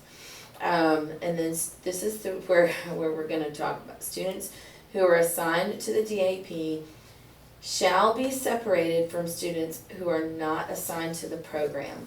That's notwithstanding summer school. Summer school, you can combine them. We have looked at that more carefully, and we do still separate for secondary where feasible. Because they're usually finishing up from the end of the year, and it makes more sense for those students. But the real key in that language there is that students who are assigned to the DAP shall be separated from students who are not assigned to the program. And this brings up some academic limitations. And so the next paragraph, it starts to talk about academics. The academic mission of DAP shall be to enable students to perform at grade level, and we focus on English language, math, science, history, and self-discipline. We provide an academic and a self-discipline program, and we cannot change their 4-year plan. Now this is, it states in here minimum, recommended, or distinguished, cannot be altered. However, we're actually following the foundation school program now, so the state hasn't quite revised that language. We do keep a child on their same program. There's some limitations to that, and so that's just what we want to make sure we point out with this policy. So first, I'll talk about AP courses. Advanced placement courses are offered at DAP. That is one we can actually do our best to internally accommodate. Now, as you know, when we revised EIC local, those courses are weighted. So it's really important that those students stay on the same course sequence. They have the same assignments, and we're looking at doing some audio video of lectures to get it to those students. We have an option to put them on a computerized program for an AP course. We're not using that because honestly, that weighted class ranking, we want to make sure kids still have the opportunity. So that course is one we feel we can do our best to address. CTE courses can become a challenge. It depends on when a student is placed in DAP as to what that challenge might be. For example, welding. We cannot have a welding course at our DAP. Welding has specific requirements for certification purposes. If a student is assigned to DAP in September and their placement ends in October, it may not affect long-term their welding certification. If a student is assigned in April and they do not finish until May, it could impact their certification. And so what we'll just need to do is make sure that we communicate that clearly in our course catalog and in our handbook actually, that a DAP placement may change what certifications the student is able to complete, because you cannot duplicate that. You cannot duplicate culinary. And so when you're talking about industry-based certifications, we can't water those down, or and we can't provide equitable. And for you, I think the point of this is if you get a hearing or an appeal or you get out in the community, there is no choice. I mean, Right. we can't have them on the regular campus. We can't have them with their peers by law.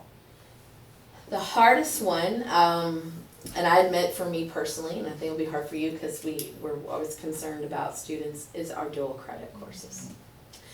And I started researching some other districts and found that most districts were clearly stating in their handbook that a DAP placement results in removal from a dual credit course, and that stung. And Rob and I were talking about it. I'm like, no, we're not going to do that. We can accommodate. We really can't, because the requirement is that they cannot be in the same setting with non-DAP students. Now, what we can do is we can reach out to our dual credit partners. So we could say to Temple College, for instance, hey, do you have a night course? Could you move a student into that night course? But we can't guarantee it. That changes professors. And there's a serious consequence with dual credit, because at the point that you're removed from the course, you're losing your money, and it's going to be reported as a withdrew, could be a withdrawal failing, depending on the timeline for the college. and that goes on their transcript. And that's something that I feel like we will better explain in the handbook. But after reviewing it and looking at because this is the legal policy, I don't see that there's any way around that. And that Have we one- had that come up, just out of curiosity? No breaking confidence? Well, it's come up recently. Recently, Okay, and right. it worked Sorry, itself sorry. And it out. may be coming to you too. Yeah, we wouldn't be talking about it right now. I'm sorry, I'm slow. Yeah. And so,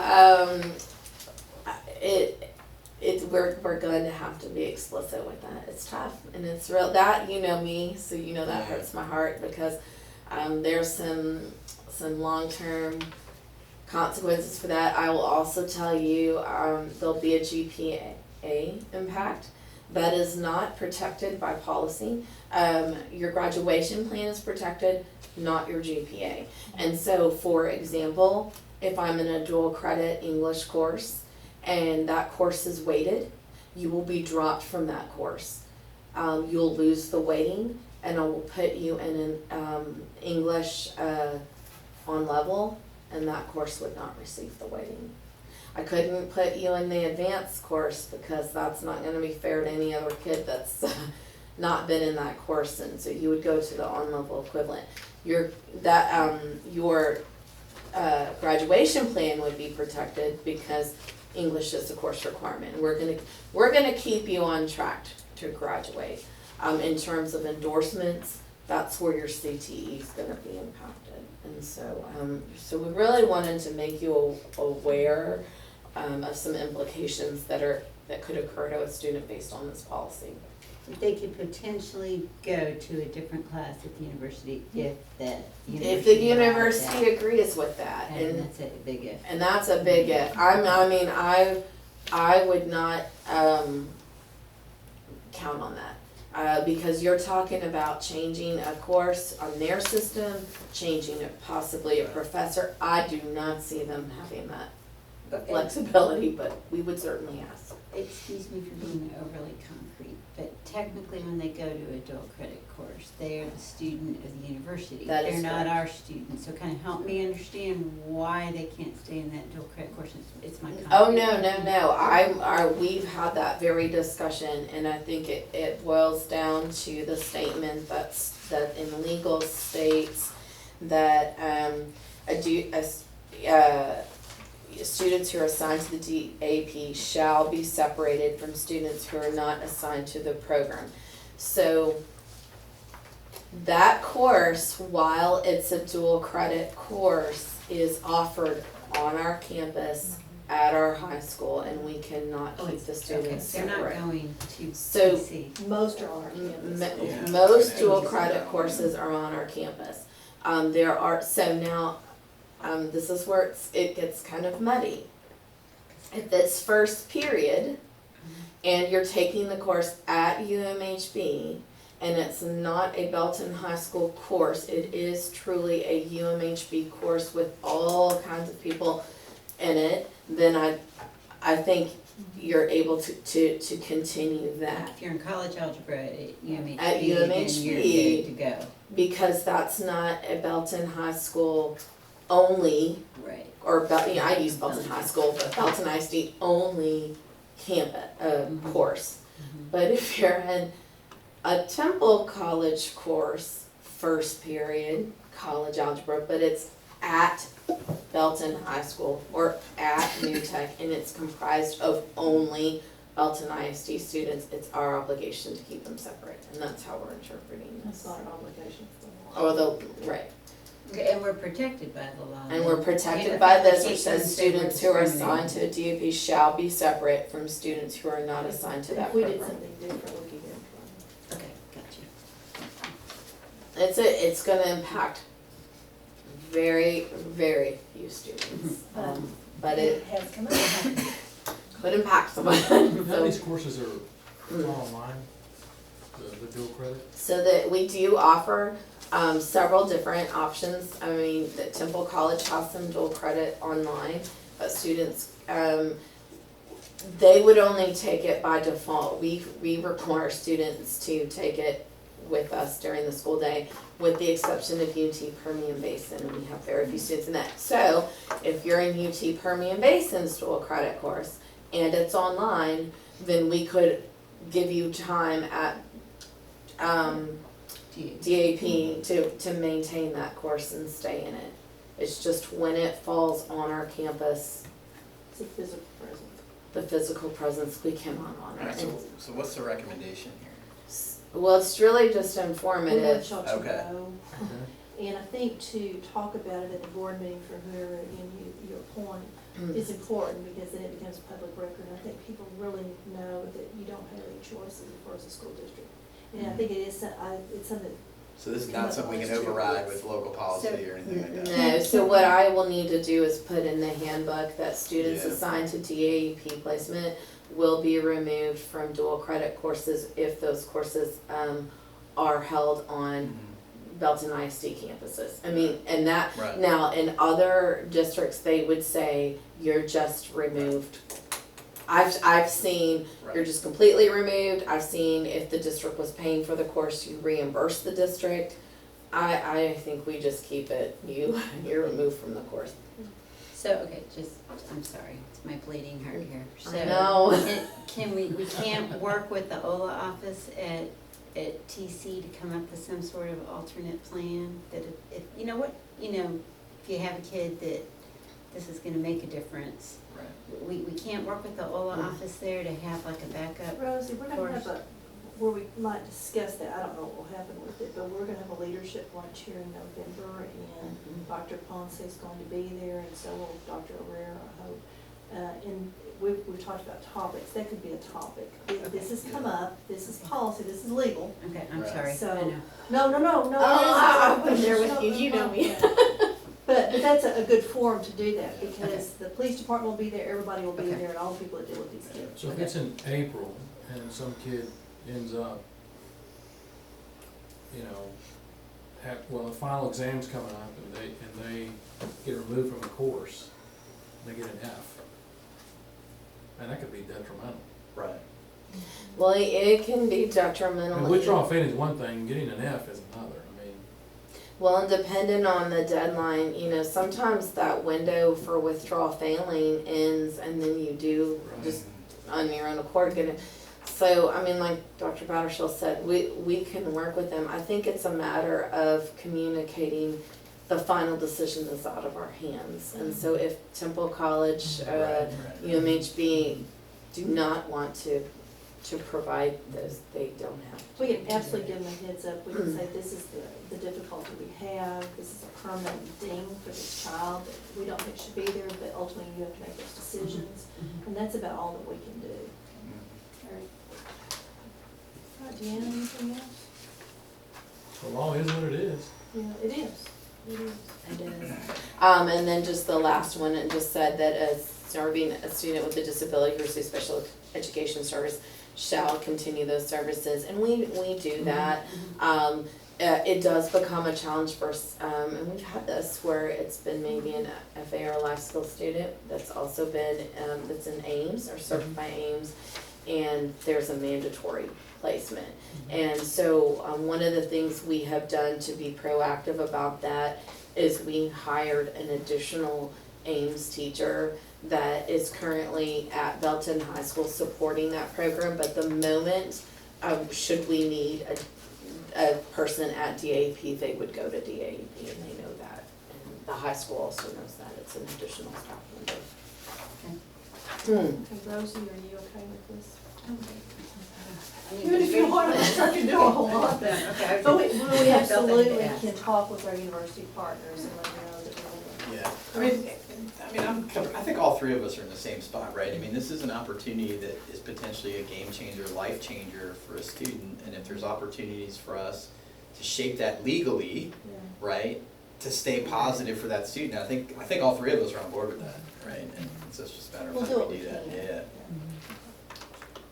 Ma'am, I'm good. okay.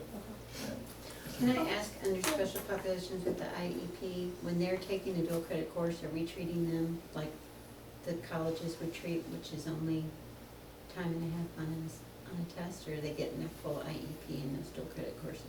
We work with the colleges, we have to send that to them, And they decide, and then we work with them. even if it's taught on campus?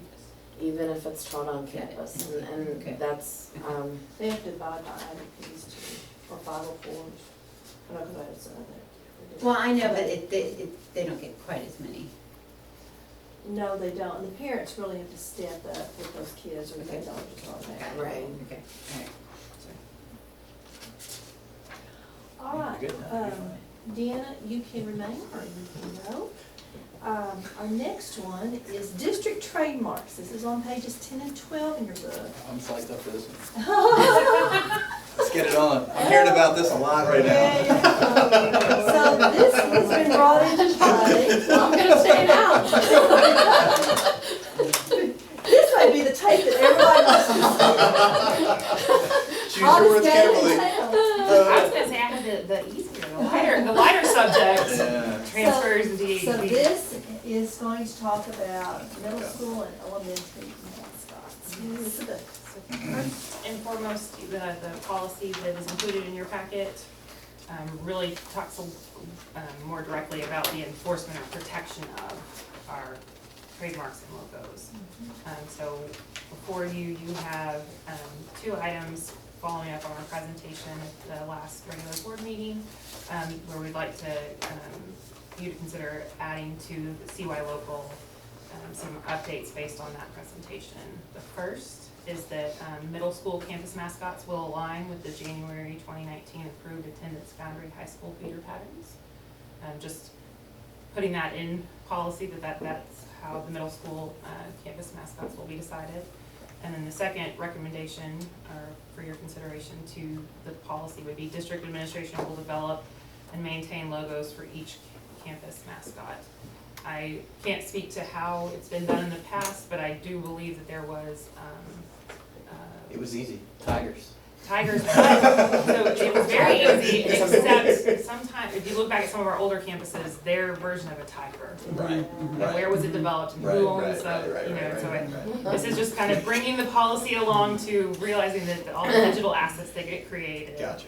that it's putting it back on myself and my team to maintain those actual digital files, create them, you know, and then maintain them moving forward. To get to the second section about additions possibly to the administrative guidelines or the SOP that we maintain. Not sure that these necessarily need to go in the CY local policy at this time, since we're going, this is a big undertaking in the current year, but it's about our elementary mascots.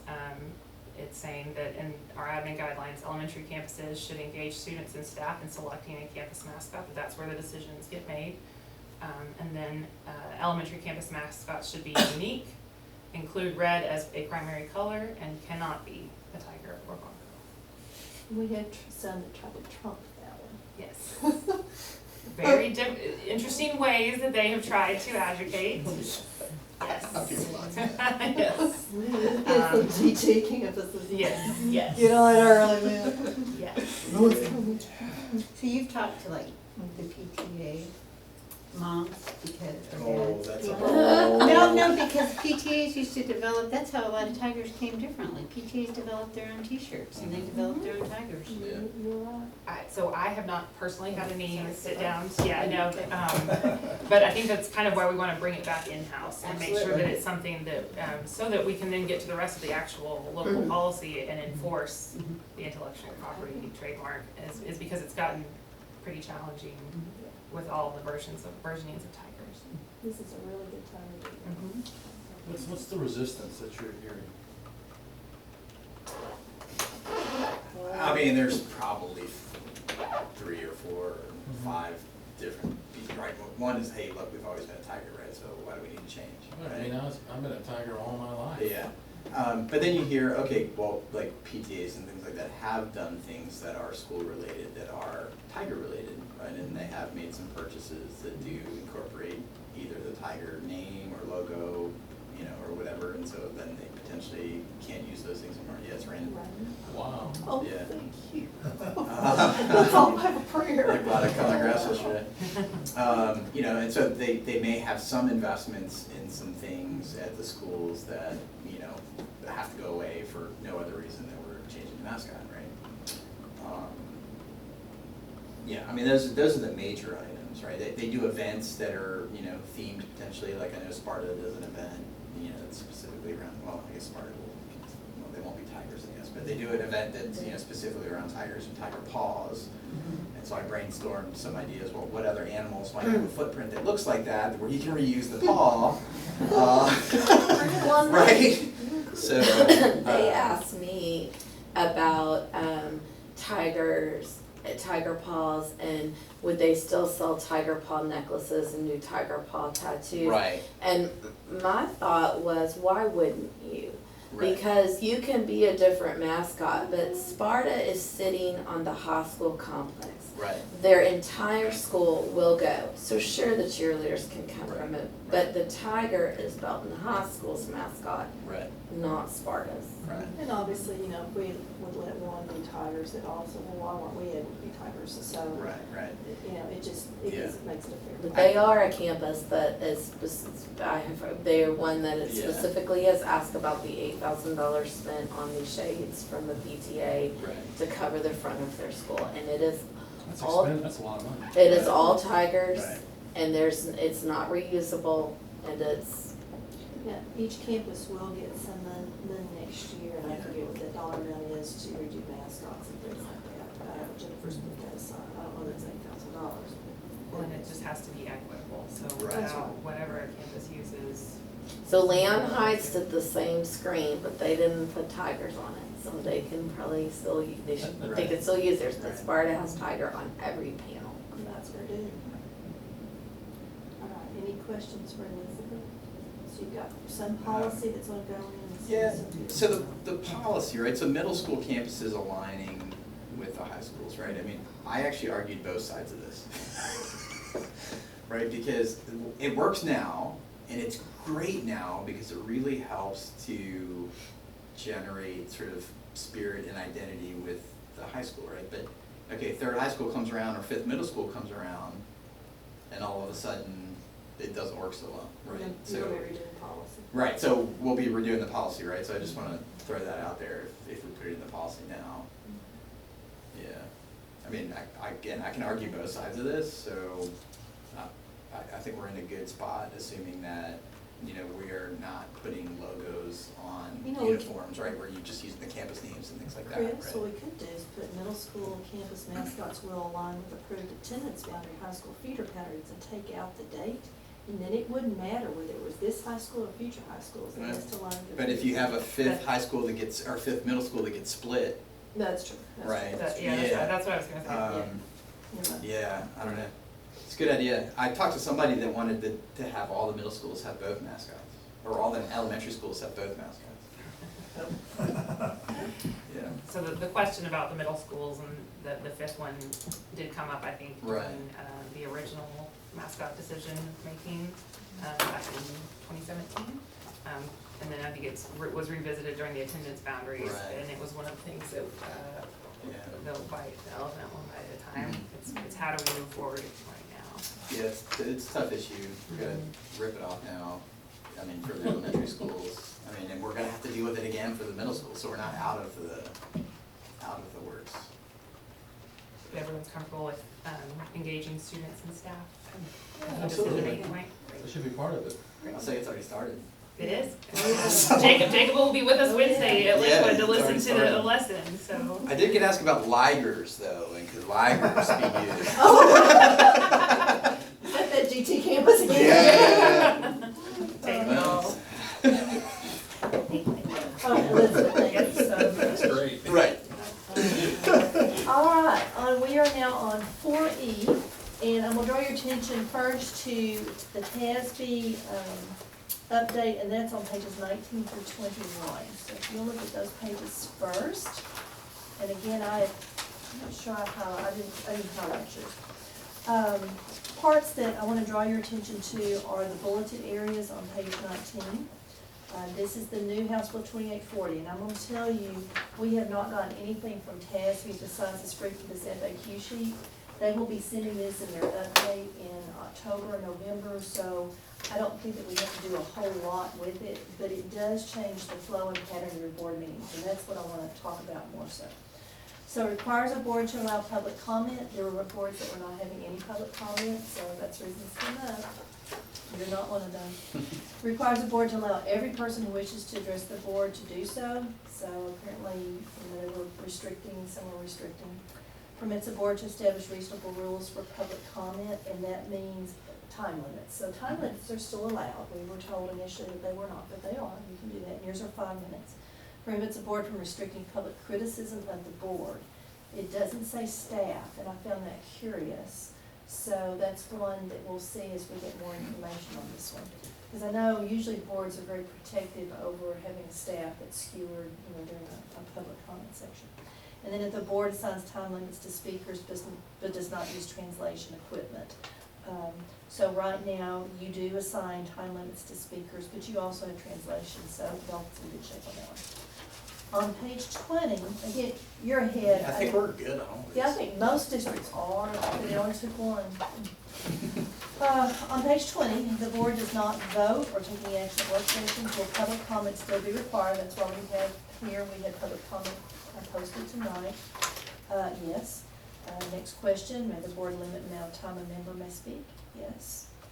Next question, may the board require a group of citizens to appoint a spokesperson? No. And that is part of your local policy.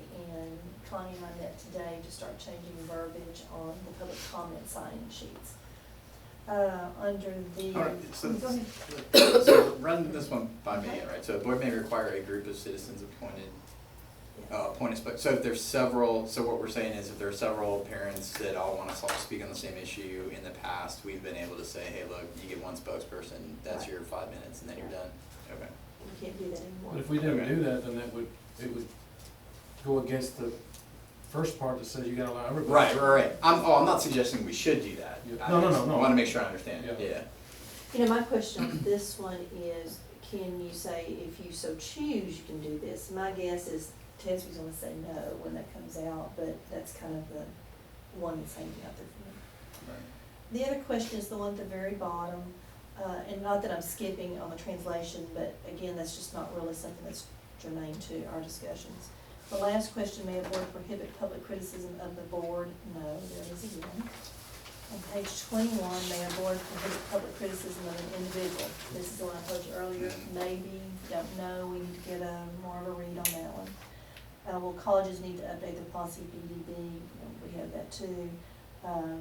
Prior to getting our update 37, I think I said 36 earlier, update 37, no. So we can progress the way we're going now until we receive that update 37. All right, let me give you the ripple effects of this one. And prior to that, I gave you your current BE local. And tonight, I don't really want us to talk about decisions or what we need the board to do. I just want you to mull it over. Because we're still waiting for stuff to pass, so I don't think it's time to act yet. And also on page 17, I gave you the current, this is an exhibit from another board on what they do for public comments. This was at Angela's legal conference, so this is what some of them are working on right now. So I did give you one of those so that you can kind of look at that one. So, what happens right now is on your BE local, y'all meet at 5 o'clock. That was a policy that was enacted in September of 2017. So again, those dates become important. And I'm not sure who was on the board and who wasn't at one time. And y'all did it because that was when you heard executive sessions and you did workshops. And that's what you used them for. With the advent of 2840, and you have to have a public comment at the very, very beginning, that means you're meeting at 5 o'clock. You're doing a public comment, because based upon my conversation with TASB, you can't defer that until the 6 o'clock. It has to be truly at the beginning of your board meeting. So it makes things just weird. I don't want to do anything with it right now, it makes it weird. Now, again, they're still crunching on this one, maybe that changes, but that was one I talked with two completely different individuals at TASB, one in policy services, one in the legal department, and they both said it has to be at the very, very beginning of the meeting, because the board has to bear in mind anything that's commented during the public time in any other deliberations. So, the way it sets it up right now is you'd have the public comment at 5, which I presume means you go ahead and do your pledge and stuff like that at time. The last board meeting, and I'm rambling a bit, I apologize for that, but your last board meeting, you had an executive session, you had a workshop. The workshop was the architects, and I gather that's a pretty frequent one, but their workshop was like 5 minutes, I mean, it didn't last very long. And honestly, that's not really a workshop, I mean, that's an agenda item, you just put that as an agenda and they need to report. You know, workshop is something like this, where you're talking, you're discussing, you're working through an issue. There's gonna be times where you don't have an executive session. So then we've got this kind of odd time frame between 5 and 6. And I visited with Sue about it, and for this board meeting, what we'll do, and this may be what you continue to do as practice, is you do your pledge and whatever else, you do your public comment at 5. If you don't have an executive session or you don't have a workshop, then you go straight into your meeting. And whenever it gets to be 6, then you do your recognitions and things like that. This last board meeting, what happened is we finished early with those first 2 things, and the people weren't there for recognitions and things. And so we did a little of that, we came out of order, which your board president can absolutely do, and picked up some of your other agenda items, then came back to the acknowledgements and things like that. So what I'm asking you to do is think about that 5 to 6 time slot. If you don't have an executive session and you don't have a public forum, do you want to keep that at 5? And again, I don't want any comments or anything tonight, I just want you to mull it over. Or do you go back to your 6? Or do you do the third option of kind of what we're gonna do with this board meeting, is we go on and just go through our agenda like always, and whenever we hit that 6 o'clock and we're gonna do acknowledgements, then we bring in acknowledgements. So you kind of got three choices there. Questions, thoughts? So where does it say public comment has to be the very first thing? That is old policy that you've got right there. The new one is in that House bill that, well, I Right. guess it wasn't I in still there, don't it's read it what I that way, called. When I called TASB, it had to be before the board meeting, literally before, or the Yeah, first. but see, that's not how I read the snippet, like the summary from this House bill though. Right, I mean, you have to have the public comment on items that are on the agenda, and you have to give people the opportunity to comment before the item on the agenda. If we don't have, if we're not taking action, Well, it may be that wasn't an FAQ when I got the Yeah. sheet, Chris. okay, no, I get And it. that's why I'm saying, I don't think it's time to make any decisions Right, yet. Because things may change, I'm telling you what I heard from TASB Okay. and the rationale for it. Guess what's the definition of an agenda item? Well, their definition was, you post it, it becomes an agenda item. Right, Are you on page 19? I mean, I'm on page all over the place, but, I think it's, when you and For I a lot of talked, public comment, I would read it as HB 2840 requires the community college board of trustees to allow each member of the public who wants to comment on an item on the agenda of another meeting to address the board before right? consideration of the item. And so, And I asked and that so question. before means, that can be interpreted lots of ways. Well, and I asked that item, I Yeah. said, you know, I said what your agenda was, you know, you'll do an Yeah. executive session, you do a workshop. And the 2 people I spoke with both said it needs to be at the beginning of the meeting, because it may impact what is discussed during a workshop or during an executive session. Again, that was on the phone, and I don't know what they will do. But just know that is hanging out there. I'm hoping by the time you get to your October policy committee that we'll have the next update from TASB, because that should give you sample policy and whatever their reading on this is at that point in time. All right. What I was also told is that they expect that the legislature will come back on this in the next legislative session, but that means we've got 2 years of something. and that's not particularly usual. Alright. Okay? All right, now, you need to select your spokesperson and your meeting schedule, what you wish to do. Your next agenda will have probably vaping on it, we weren't quite ready for this one. And, the other one will be whatever update we get from TASB. And it'll be, as you said, Rosie, 100 pages. Usually on those, we will do a summary for you. You can read through all of them if you want, but I will provide you a summary sheet with the policy, the legal, the local, and a brief synopsis of each one of them. What do you want to do? Who do you want to be your spokesperson? Well, I'm the junior member, so it probably defers to you guys. You're also the lawyer of the group.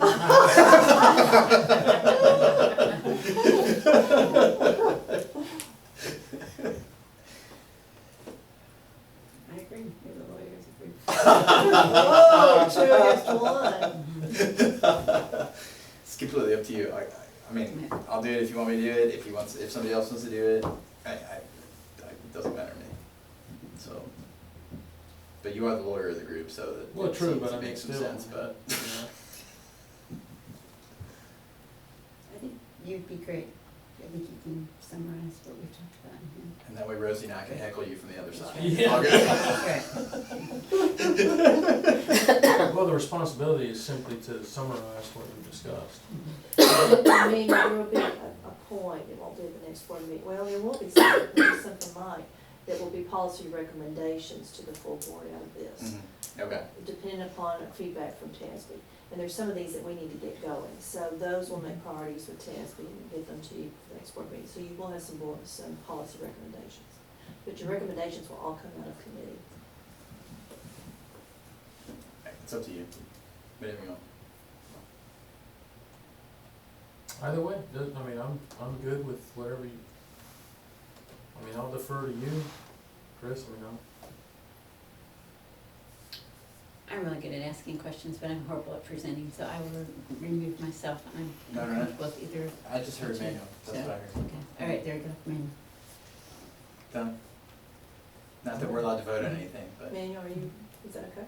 that's fine, sure. Okay, all right, we'll I'll put you stand in for you if you're in the ever hopper. needed. Yeah, absolutely. And that's good, that is good to know. Okay, now, meeting schedule, we've got we're at 5 o'clock on the last Monday of the month, whatever that may be. Do y'all want to keep that, or do you want to do something different?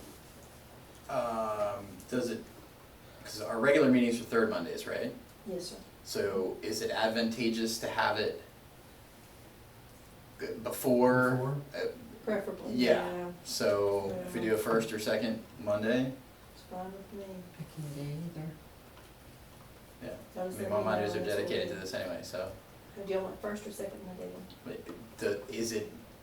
Does one of those help, is one of those more helpful to you all? I think the more space we can have between when you meet and the board meeting, the more beneficial, So because first- we have some work to do. I was thinking the last one was nice because then you have that space until the that's- next one to get it in the board packet before the next board meeting. So like The more right space, now, the better. anything we have, it's gonna make that October board meeting because the packet's not due until the So you're saying the first Monday after the, As soon as the board meetings just had, then you They have call the it the next next one, one. trying to get policy on that next board meeting.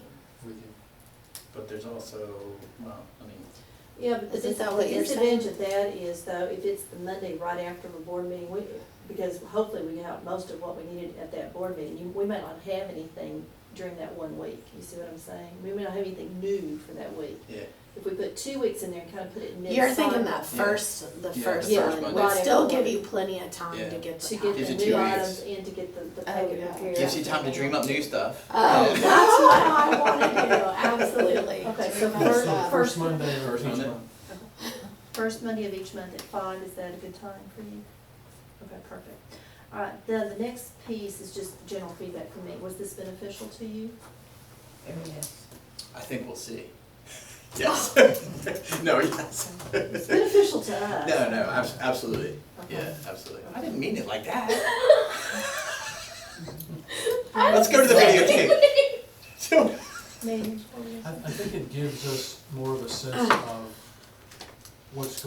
beforehand, because it's very difficult to digest things. You get something on Friday, and then you got a meeting on Monday. Very difficult to digest things over a weekend, and then Monday's typically very busy for me. But just the discussion alone helps me a bunch, Good. and knowing, because you guys are the experts in terms of what the dynamics of kids and how things should run. You know that. But we don't always hear everything out there, number True. one. And number two, we don't have constituents. I mean, we answer to Understood. 7, you answer to 500 or 7,000 or whatever. Sure, understood. I mean, So this is a two-way street. I mean, one, we get information, but two, we feed out information. And you've got the Yeah. facts behind how policy's done, so whenever you're nailed with it in Right. HEB, you know, you can say, that decision was made, and we sat around and we really talked about it, and these were the reasons why. Right, Yeah. you know, and sometimes I read policies, I've read policies in the past, one of my pet peeves is making things too wordy. I mean, I was always taught that, well, you gotta get right to the point, make it clear. You know, instead of putting a bunch of jargon in there, and it's just, some of the things, you know, when I read a policy, and it's, you know, I said, man, I could've said that in 15 words as opposed to 30. I could've said the same thing. But that's good, we needed to, so the public can read that, and it's very clear to them, Okay. so that we don't have issues there. Good. Rosie? Well, I agree. I think that sometimes maybe we have felt like we didn't really have very much say in policy. This has been very eye-opening to me to be able to ask questions and get, and so, and that's probably my misunderstanding. I'm not criticizing because anybody. I'm just saying this has been nice. I've only been doing this for a year, and the first thing that I learned was that we are the policymakers, you know? And then you and the staff carry it out, so this is good. You know, so we're making policy, man, this is good. I agree. Chris? Feedback? Yeah, ditto. No, I think it's great. I mean, ditto, I'll leave it there. Okay, is there anything else, and again, I want to thank, I think Elizabeth stepped out. Oh, no, Maybe she's she's right. back. Oh, she's right there. Right, Chris, about your- But I want to thank Elizabeth and Deanna and Mike, they just did fantastic Absolutely. jobs in Yeah. bringing the information in a concise format that hopefully was understandable, and we appreciate your feedback greatly. So we will go back now and craft language. Okay. Thank you. Thank you. Thank Thanks. you, we are adjourned. All right.